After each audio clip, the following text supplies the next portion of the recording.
don't know if I like that countdown.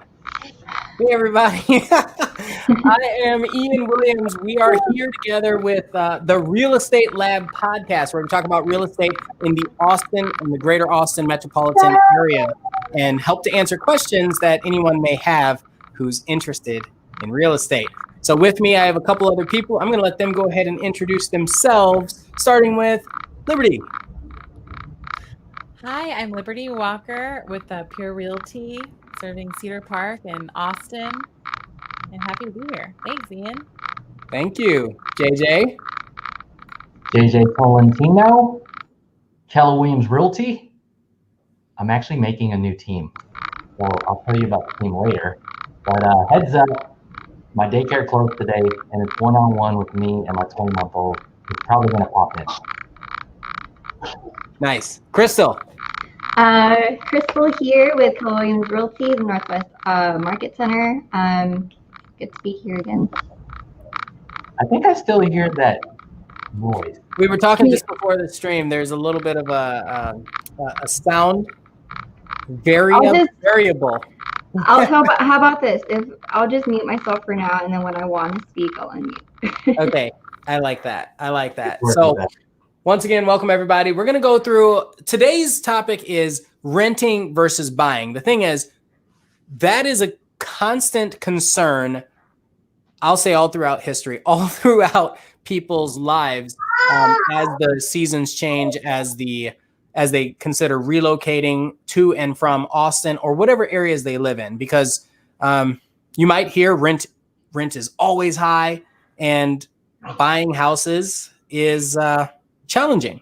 And so that question is, when is the right time to rent? You may have heard, for example, Elon Musk, he just sold all of his houses and he's like, I'm only renting from now on. And this guy is, Fortune, he's fourth richest person in the world. Well, why would he do that? So that's part of our conversation today, just to kind of explore what that means to each person. Owning a home has been the American dream, or a staple of the American dream, for many, many, many, many years. And so the question is, when does it make sense for you?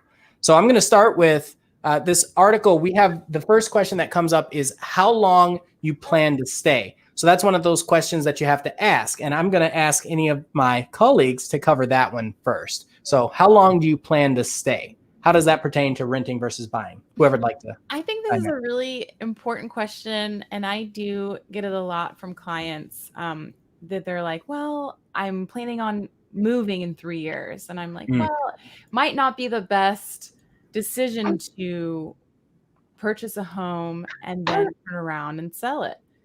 Because there's a lot of costs that can be incurred while purchasing a home, like closing costs and things like that. So you really have to crunch the numbers and see if it makes sense for you. That's what my takeaway is from this question. Yeah, totally. And similarly, if someone's like, I'm going to rent for like 5, 6 years, 7 years, then on the same token, it's, hey, that's a lot of rent money. It's a lot of rent money. Maybe you could park it into real estate. And yeah, that's a key question. That's always the typical first question. Like, how long are you staying? Let's say we're all in Austin, right? Austin realtors. It's how long are you staying in Austin, and what's up with work and your lifestyle and all that. And the future is unpredictable, but you can see what's happened in the past, and rent prices as well as home prices are rising. So you could say, well, if I get into a home now, I could save money. But I think real estate's kind of a long-term investment. If you're really, that's what I think. That's what my opinion is. Yeah. What do you think about that, Crystal? Yeah, I agree with what they were saying. It really just depends on, it really just depends on like how long do you plan on staying in this particular space, because like JJ said, that's a lot of rent money that you're kind of just throwing out there that you could have gone to like a mortgage or something. And the longer you stay, if you do purchase a home, the more appreciation that you could possibly get on the home, and then it's a good investment. Yeah, I personally like to ask the question this way. How much, let's say it's 3 years, how much would you spend in rent in 3 years versus how much would your house be worth and how much did you have to put into it? So if you would have spent, let's say $100,000, and that sounds like a lot, but if you think about the rent numbers, you may have spent $100,000 in 3 years. If you would have owned a house, that's money you may have put a large chunk down, but then the remainder of that you have a potential to get some of it back when you sell the house. Now, 3 years is not the best example because most people stay in their home 5 to 7 years. It takes 2 to 3 years in a lot of situations to get that return on your investment, considering all the costs and things. So I say whip out a calculator, decide how long you're going to be in this place. So if it's 1 year, renting can work. But there's more to it. Like we talk about this every week. You know that the interest rates are low, so it's a good time to buy. But what does that mean? What does that mean if you don't have a calculator and you do the math? And if you don't have the cash to get into a home. Oh, yeah, and you don't have a cash. In fact, that brings us to our next question. The question is, have you saved enough money to buy a home? A lot of people don't understand what the expenses are to get into the home. We're not talking about owning, but to get into it. So let's talk about that one. Getting into a home. What are some of those costs that people don't expect?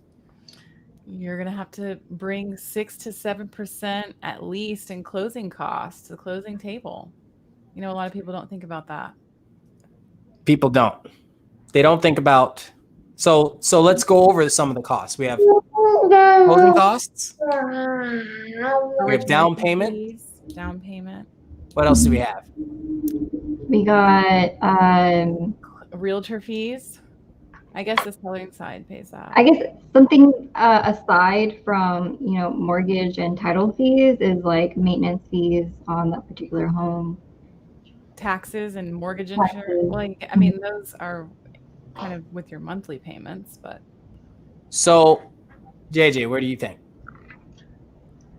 Talk to a realtor. There's a lot of different things There's so many different scenarios. It's hard to play them all out. Yeah, I'm picturing a mortgage broker and a realtor and a spreadsheet because there's a lot of stuff there. And, Ian was talking about using your calculator. You might get confused. You've heard this on previous podcasts. The path is in the math. And, it's definitely, for the most part, it's a pay-to-play real estate game. You could do 0% down. If you're lucky enough, if you could pull one of those programs, which is another realtor lender conversation. But aside from that, y'all talked about other costs with like homeowners insurance and all those closing costs, realtor costs, whatever's all there. Yeah, sorry, I do want to add that, even if you don't have that money saved up, take this time, like maybe the next 6, 12, or 18 months to save up for all those costs that are ahead of you. Get yourself on a budget. Maybe there's a ton of amazing apps that people can download onto their phone to help them with their monthly budget to see where they can kind of cut and save money for those down payments. Yeah, it's get your money up, folks. Watch out for that Starbucks. That might be your down payment. The Starbucks, that right there. Let's talk more about that. What do you mean when you say that Starbucks might be your down payment? I think when it comes to real estate, that the barrier of entry is pretty much that upfront money. Mm-hmm. And, in society, we got to just be able to budget more. There's a lot of accessible things and nice things you got to have and, or people want, but you just got to think ahead because real estate's one of those high barriers of entry. I remember there was some video or something I had done where I showcased, like if you take out the calculator and you show this is how much it costs per day for Starbucks. Mm-hmm. You multiply that by 5 because 5 days a week, if you go there every day, And then you multiply that number by 52. And in a lot of cases, you're at something like $30,000 in 1 year. So when JJ says that could be your down payment, it really could. It really could, $20,000, $30,000 for your down payment. So that's an important consideration. Another thing I like to throw in there are the costs that you're aware of, but then there's the costs that people don't often consider. For example, moving costs. I mean, how much does it cost to move? Have any of you ever hired a mover or known someone to hire a mover? What does that cost? Have you seen? I mean, it could cost around $500 if it's somewhere local. What I like to do for clients sometimes is price these things out for them. Mm-hmm. And a couple of months ago, it was about $500 to go 5 miles. Mm-hmm. Yeah, to go 5 miles. Yeah. What are you gonna say, JJ? I had like out of state buyers, and they had to factor in like 5,000-6,000 if they wanted to drive everything through. Mm-hmm. And so there's barriers of entry, and there's also, I guess we could call it holding costs. Like, can you afford all the extra costs of home ownership? Yeah. Because when you're ready and you're deciding that you are interested in purchasing a home, you want that home to be something that is a place of happiness, not something that's going to be a burden every month, looming over you and affecting your relationships and your state of happiness. So it's really important to seek advice from mortgage broker or realtor to really help you do a kind of an overview with you and map out a plan for you, even if it's how to budget in like what Crystal said, in 18 months, or where could you get. I think step one is kind of meeting with someone that can curate a plan specifically for you and your wants and your goals. I agree with that wholeheartedly. 2 reasons why people who are in relationships end up losing relationships. Number 2 causes for divorce: communication and finance. And the house falls in the finance. So if you are, let's say you're a young couple and you're looking to get a house together for your first time, having that extra money, understanding the costs that you're putting yourself into or that you need to acquire this asset together is really important. So what else did we talk about? We talked about eating. Well, once you get into the house, so it might take you money to move. Pods. You rent one of those pods and you put all your furniture in there. You rent a U-Haul. We rented a U-Haul. We came from Chicago, rented a U-Haul. And did you know they charge you double if you don't return the U-Haul? So from Chicago to here, and the U-Haul had to stay here. I'm not going to drive it back. Why would I do that?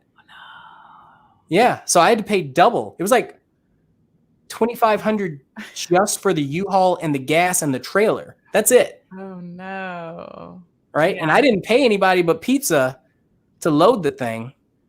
And even and then after that, like when you get to a house, you're going to need to fill your fridge. You might need a fridge.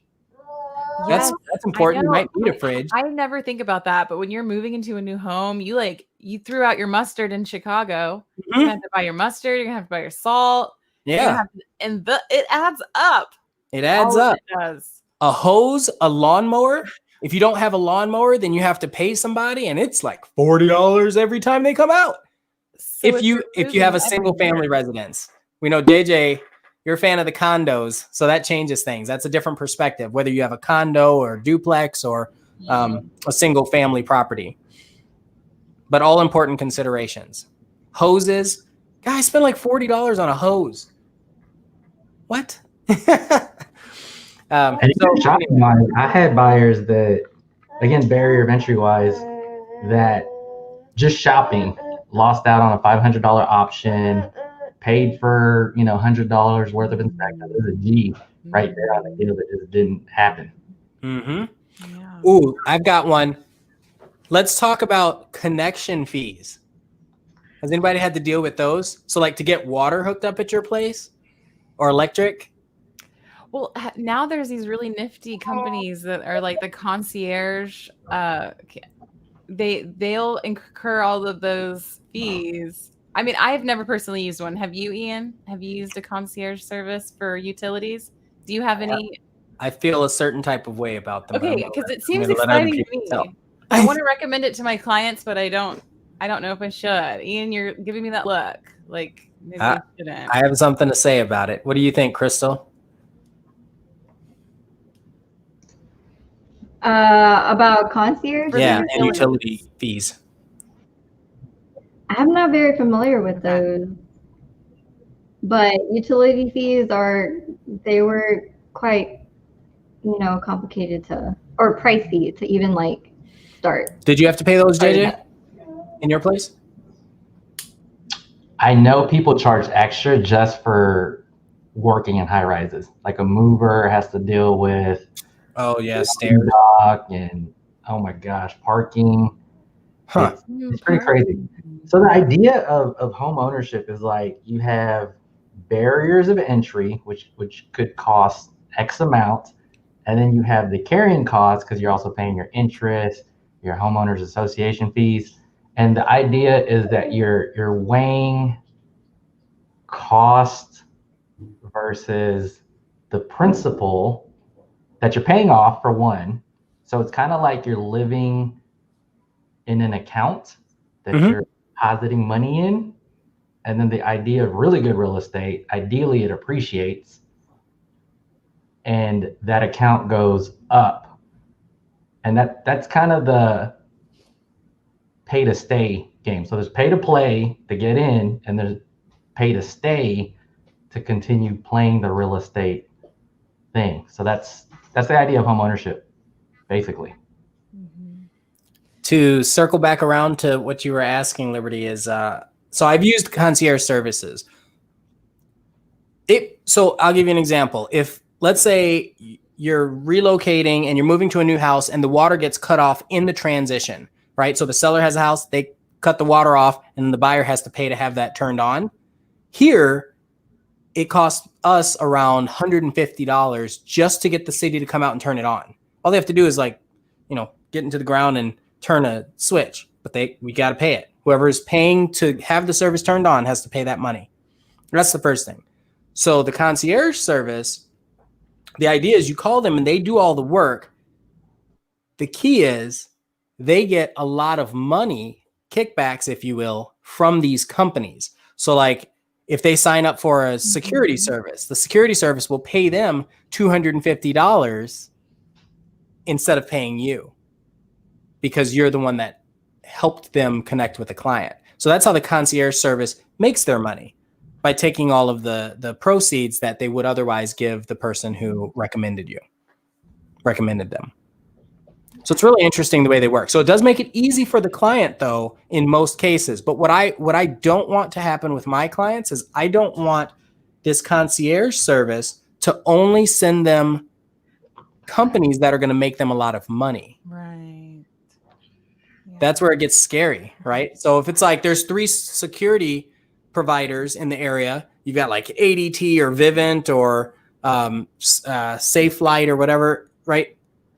I don't want them to choose the one that's more expensive because they get the bigger kickback. And I can't control that as their realtor if I use a concierge service. That's my personal experience and fear related to it. Yeah. All right. So the next question that we wanted that comes up in this article is, can you afford all the extra costs? So now you're in the place, then what? Right? You have a mortgage that you're paying, and then you have other monthly costs that aren't considered. So let's talk about some of those other monthly costs.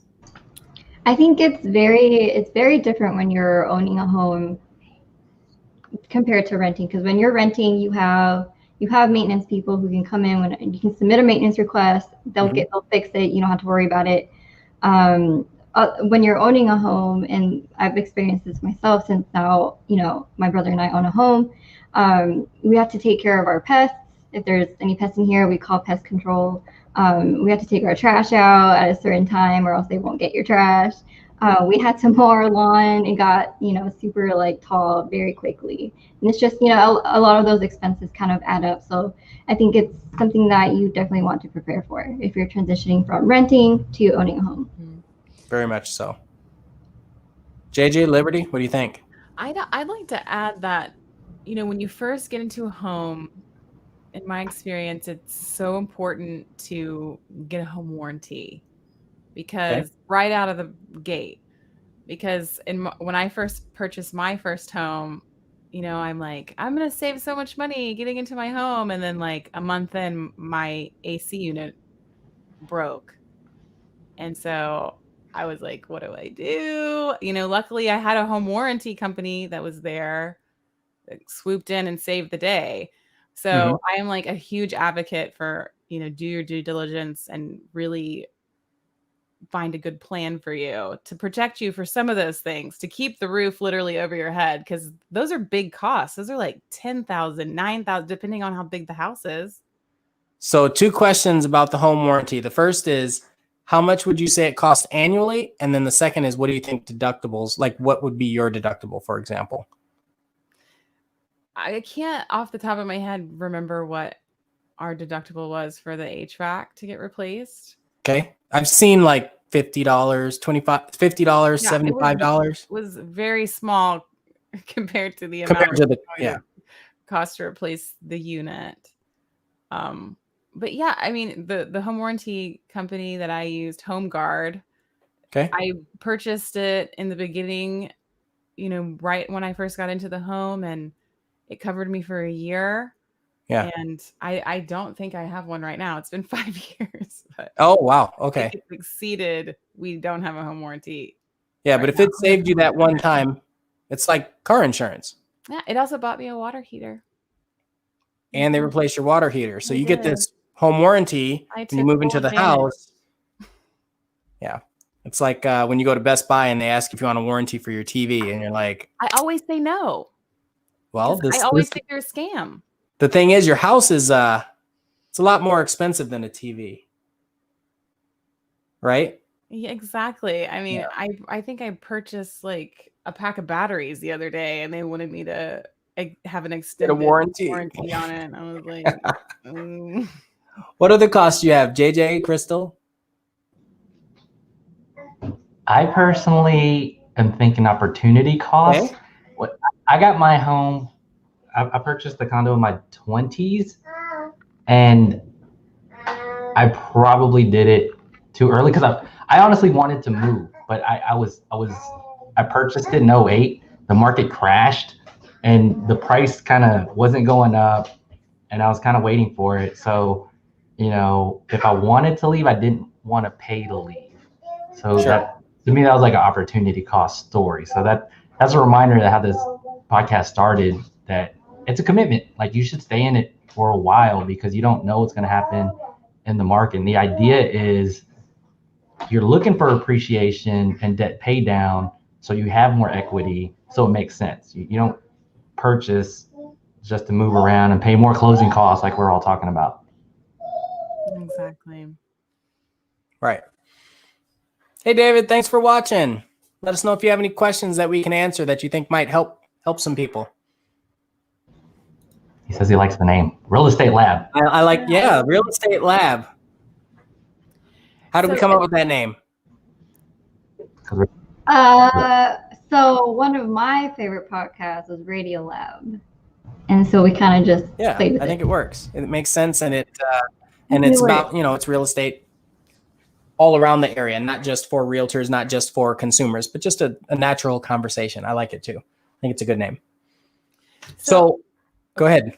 I would just add, for the extra cost of home ownership question, that when you're budgeting and you're saving up for your down payment and your monthly closing costs, I would also save up 2 to 3 months of an emergency fund that if something happened, and that could protect you. And if your car broke down, you're not going to have to skip your mortgage payment.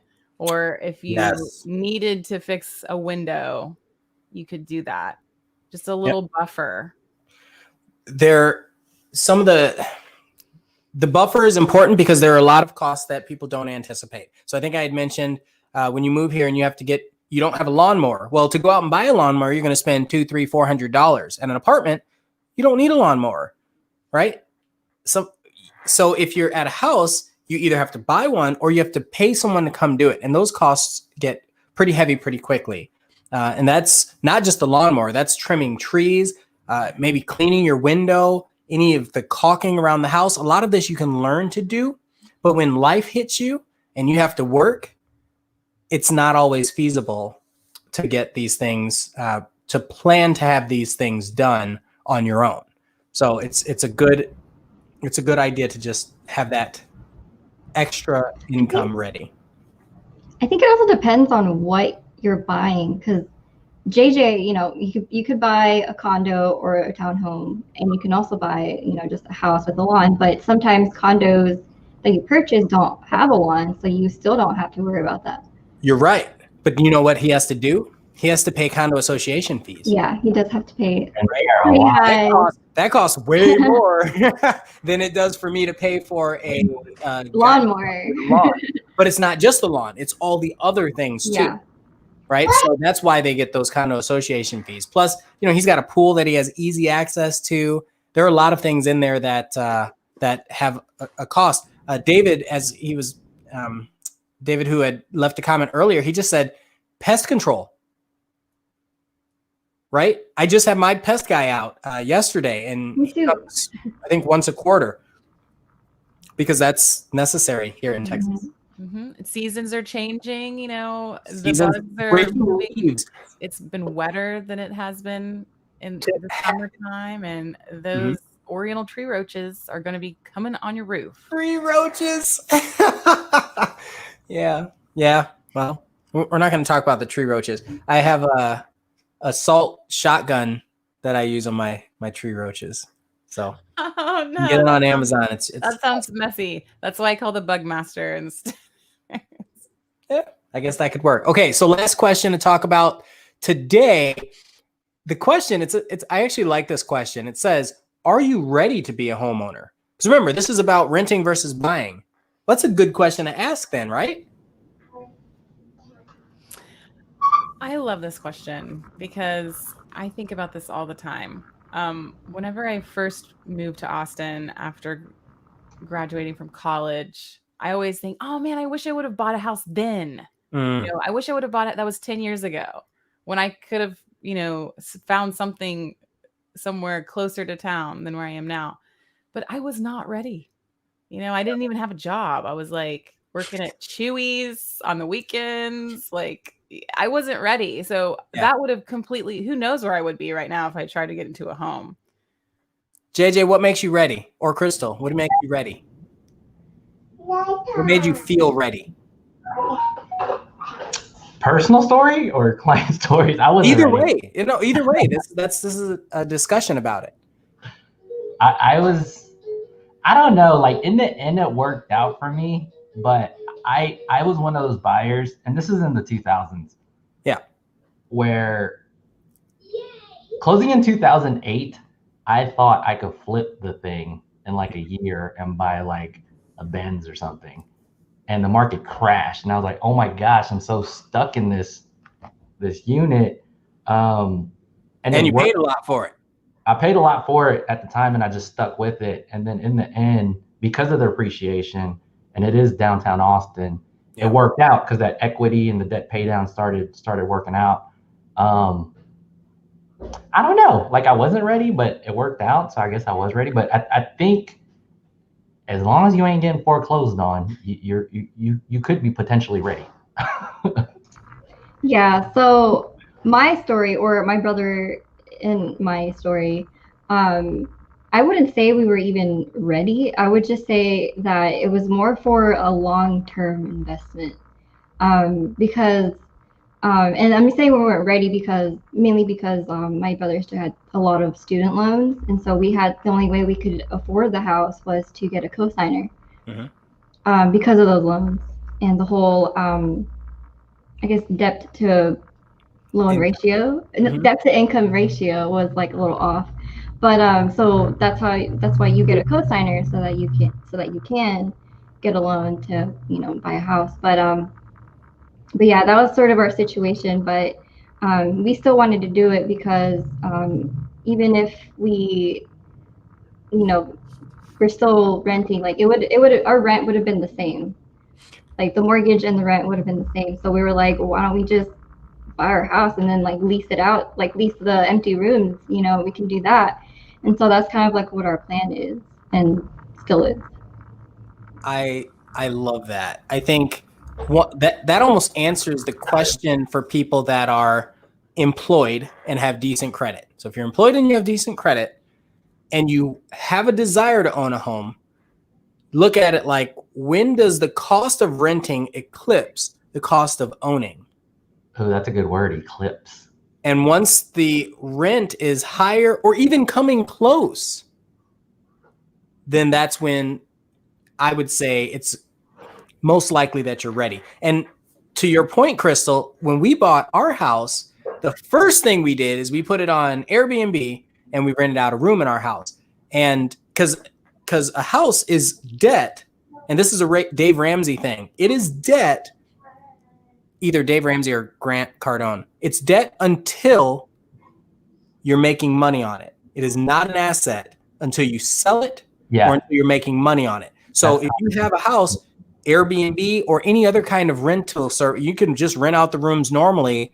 Well, that gives you a really good opportunity to cover the cost of your expenses. And in most cases, you can't do that if you're renting a place, right? You can't do the subletting. People think, oh yeah, I can just rent a place and then, get my roommates to pay all of my rent. And it's like, nah, it doesn't work that way. If you get caught, someone's insurance, like let's say there was a fire or something, someone's insurance is going to have a field day with people. And that's the one. But if you own the house and you have homeowners insurance and you're renting it out, it's a whole other conversation. But yeah, we used Airbnb and it was incredible. And we met so many wonderful people. Some of our best friends came through and clients have come through in our Airbnb. So it was a wonderful, wonderful experience. So I really like that. Hey, we just got a question, 2 questions. So I'm going to show these questions real quick. So the first one is, most realtors have packets that list potential costs. And so I'm going to go ahead and champion this one if you're okay with it. Everybody's still here, right? Oh, it looked like everybody was frozen for a minute. So all of our websites do have that, but it's also more of a conversation because it depends heavily on the home. Like Crystal had mentioned with JJ, he has a condo. Those costs are very different than a single family. And a lot of those costs don't apply if someone wanted to, or are different if someone wanted to rent a home versus buy a home. So that's a really good question though. Yes, most realtors have something that they can show people that breaks down the costs. A lot of people are, what do you call them? Armchair researchers. So they're on Google and they think they know everything. And so I kind of sit back and just let them answer their own questions a lot of times. But yeah, I do like to come up with that. And then there was one other, what was the other question? So, or a comment rather, deposits for utilities and HOA dues. Yes, those were really good. And we discussed that as far as like when you're getting set up, when you're first moving in. And a refrigerator. I know I said that, but I swear something like, I'm going to go with 75% of houses do not come with a refrigerator here. Is that weird? Does anybody know why that is? Any thoughts? I think the demand's so high. They don't have to have it. Can they? Yeah. Unless they have some built in. Depending on the market, if it's seller's market, sellers don't have to accommodate. They don't have to do it. They don't have to do closing costs for people. They don't have to do fridge. They don't have to give warranties. They don't have to do anything today. But if it's such a hot market, I'll start throwing in those appliances. I know. So I feel like this is my theory. It's a weird theory. I'm weird, right? It's a weird theory. I think that because Austin is so caught up on the food and different, like you have some people that are vegan or allergic to things, or they are kosher. everybody has these differences of opinion. And so because of that, they're like, you know what? I don't even want to deal with the fridge. Like, I don't even want that to be part of the negotiation. I feel like that. And it just became more normal. That's my theory behind it. I don't know. I could be way off, but that's what I'm thinking. I think it's a good conspiracy theory. A good conspiracy. Yeah.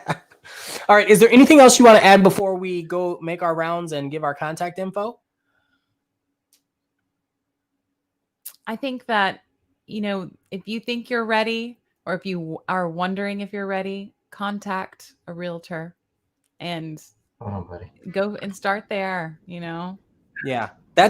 We will set you guys That's up. a really good point. That's a really good point. Realtors, it does not cost you anything to have a conversation. And 99% of the time, it doesn't cost you anything to buy a house or rent a house or rent an apartment or buy a condo with a realtor.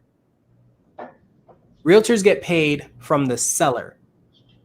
Again, 98, 99% of the time, at least in my experience with residential real estate. That's really important. So if you did want to talk to a realtor, guess what? There's 4 right here that know Austin, live in the greater Austin area, and would love to be able to help you out. So why don't we give our information? Why don't we start with Crystal? Okay, Crystal. So my contact info, cell phone is 512-650-0401. And my email is CARTEAGA@kw.com. Yeah, you can see her name below. So it's just my first initial and then my last name at kw.com. I love it. Liberty? Yes, my email address is liberty@purerealty.com. And my phone number is 512-785-6068. Nice. JJ, how do people get a hold of you, man? Google me. My Google JJ. Google JJ Tolentino. Spelled, I think your name's right. Yeah. It does. It displays our names. Like I have an old team name, new team stuff's coming. Stay tuned. I'm still on Google. You'll find me. Awesome. I like it. I'm going to piggyback off of JJ. I was trying to say Google and JJ. Anyway, I'm going to piggyback off of JJ.